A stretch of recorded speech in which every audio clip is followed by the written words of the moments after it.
July 1942. Over the Mediterranean, a formation of Bf-10-9s from JG-53, the Ace of Spades wing, heads for Malta. JG-53 isn't just any Luftwaffe unit. They're experienced, disciplined, and feared across the theater. For these men, it feels routine. Altitude advantage, clear weather, no RAF fighters in sight. But in air combat, the most dangerous enemy is the one you don't see. High above the Ace of Spades formation, a lone Spitfire is already diving. He doesn't have numbers, he doesn't have a wingman, but he has something else. Precision, timing, instinct. His name is George "Buzz" Beurling, and in the siege of Malta, this quiet Canadian will become the island's deadliest defender and a constant thorn in the side of the Ace of Spades. By late July 1942, Malta was exhausted. Every day looked the same: sun, heat, bombs, and more enemy fighters. On the morning of July 27th, something else was coming. Two groups crossed from Sicily, Italian Reggiani fighters leading, and behind them the Bf-10-9s of JG-53, the Ace of Spades wing. Others were still squinting, but Beurling already had them. 16,000 feet. Sun behind him, perfect. He started with the Italians. One Reggiani, flown by an experienced Italian ace, Ennio Tarantola, saw him at last moment and tried to warn his commander. A single burst into the radiator, and the fighter fell like a stone. Beurling didn't stop. He didn't know yet, but he was against the Captain Furio Nicolot Doglio, Regia Aeronautica's best fighter ace. He tried to climb, however Beurling caught him mid-turn. A short burst, and the Reggiani flamed. But the Italians weren't the end of it. The Ace of Spades wing descended on Malta like a hammer. Fast, precise, ruthless.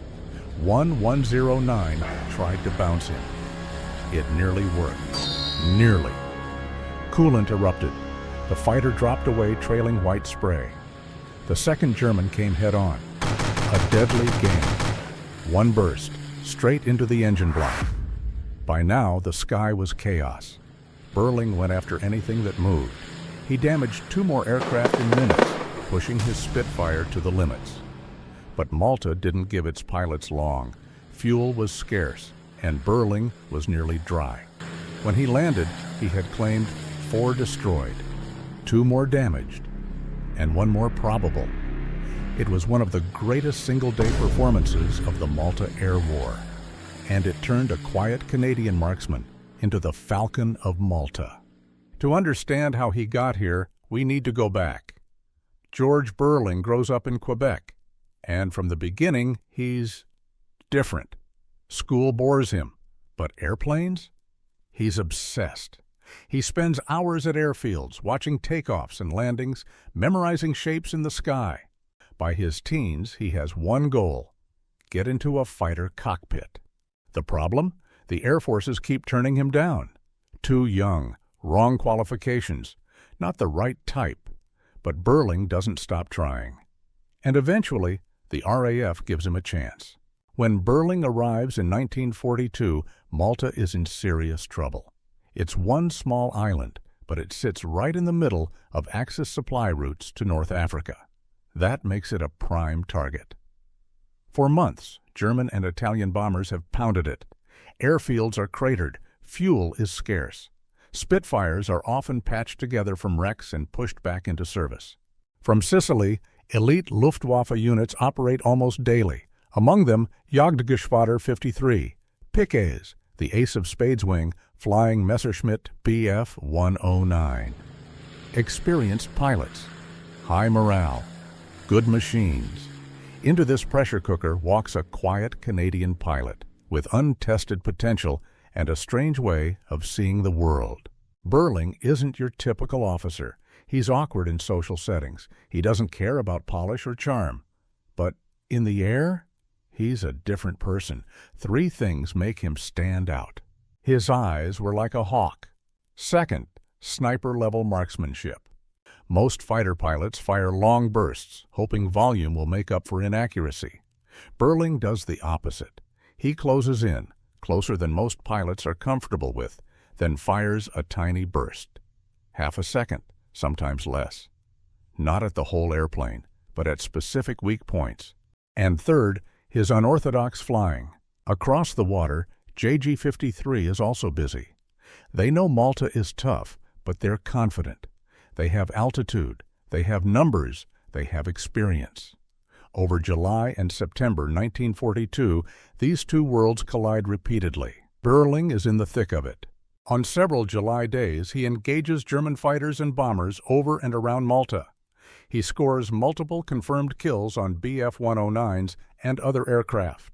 Beurling repeatedly clashed the Ace of Spades and JG-53, paid a price for every trip across that narrow strip of sea. He ended up with 27 confirmed kills in this Malta campaign, far more than any other ace. Later, on September 27th, he again engages enemy fighters and bombers over Malta, scoring several more kills in a single day. In each of these fights, the pattern is similar. Close range, calm shooting, sudden decisive results. It isn't luck, it's practice turned into instinct. But being that good comes with a cost. Beurling's individual style, his habit of breaking formation, his focus on solo attacks, doesn't always sit well with his superiors. They respect his skill, but they worry about his influence on other pilots and about keeping him alive. After months of intense combat and dozens of victories, Beurling is eventually sent back to Britain. Officially, for rest, recuperation, and to help with morale and training. Unofficially, he's become a bit of a problem. A brilliant one, but still a problem.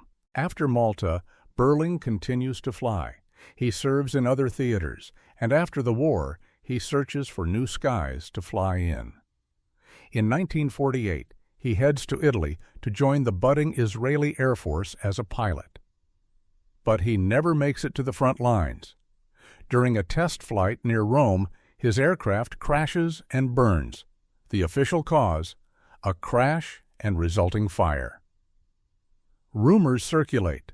They always do, but no evidence ever proves anything beyond that. The Falcon of Malta dies not in a dogfight, but in a peacetime accident. George Beurling flew only a few months over Malta, but in that brief time, facing constant attacks from elite units like JG-53, he became one of the war's most effective fighter pilots. Extraordinary eyes, surgical aim, a stubborn, individualistic streak. He didn't fit the mold. He wasn't easy to manage. But when the Ace of Spades crossed paths with the Falcon of Malta, it was rarely a routine mission. If you'd like to see more stories of fighter pilots, dogfights, and the men who flew them, let us know who we should cover next.